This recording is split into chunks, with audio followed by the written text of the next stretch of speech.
క్రీస్తునందు 10వ వచనం, క్రీస్తు యేసునందు సృష్టింపబడినవారు. ఎవరి యందు? క్రీస్తు యేసునందు. నోరార పలకండి. ఎవరి ద్వారా? క్రీస్తు యేసునందు సృష్టింపబడిన వారు. మేము క్రీస్తు రక్తము వలన సమీపస్తులై, క్రీస్తు రక్తము వలన సమీపస్తులై. 3వ అధ్యాయము 6వ వచనం కూడా చూద్దాం. ఈ మర్మం మీదనగా అన్యజనులు సువార్త వలన, ఈ మర్మం మీదనగా సువార్త వలన క్రీస్తు యేసునందు, ఈ సువార్త ద్వారా క్రీస్తు యేసునందు. ఎవరి ద్వారమ్మా? చూడండి ఎంత మంచిగా ఉన్నాయో. క్రీస్తు యేసునందు, క్రీస్తు ద్వారా. 4వ అధ్యాయము 15వ వచనం, క్రీస్తు వలె ఉండుటకు. ఎలాగమ్మా? క్రీస్తు వలె ఉండుటకు. క్రీస్తును నేర్చుకున్నవారు. ఎలాగమ్మా? మనం ఏం చేయాలటమ్మా? క్రీస్తుని నేర్చుకోవాలట. ఇంకొక మాట, చివరికి ఒక మాట మీకు చూపిస్తాను. 6వ అధ్యాయము 6వ వచనం, మనుషులను సంతోషపెట్టువారు చేయనట్లు కంటికి కనబడవలనని కాక క్రీస్తు దాసులు. మీరు రాసుకోండి, ఇంకా చాలా మంచిగా ఉంటాయి. ఇక్కడ మనం ఎలా ఉండాలంటున్నాడు భగవంతుడు? ఎలా ఉండాలని కోరుకున్నాడు? క్రీస్తు దాసులుగా ఉండాలని కోరుకున్నాడు. రెండవది, యేసు క్రీస్తు నేర్చుకోవాలట.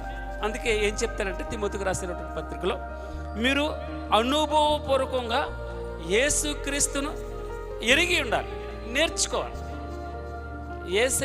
ఏసేలా ఉండాలని మనం ఆయన కోరుకుంటున్నాను, నేను కాదు.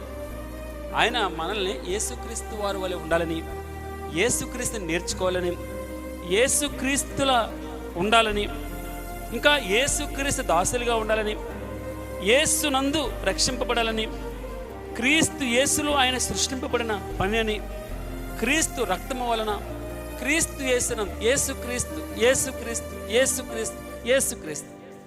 మన కాన్సన్ట్రేషన్ అంతా కూడా నేను ఏదో వల్లి వేస్తున్నట్టు కాదు, కానీ మీరు ఇంటికి వెళ్ళినప్పుడు కానీ కూర్చున్నప్పుడు నేను ఎప్పుడైనా కూడా ప్రభువా నీ దాసునిగా ఉండాలి, నీలా ఉండాలి, నేను నేర్చుకోవాలి, నీ ఎందే ఉండాలి నీలో. అందుకే 15వ అధ్యాయంలో చెప్తాడు, నా తండ్రి వ్యవసాయకుడు, నేను ద్రాక్షావళి, నిజమైన ద్రాక్షావళి, నేను నిజమైన ద్రాక్షావళిని.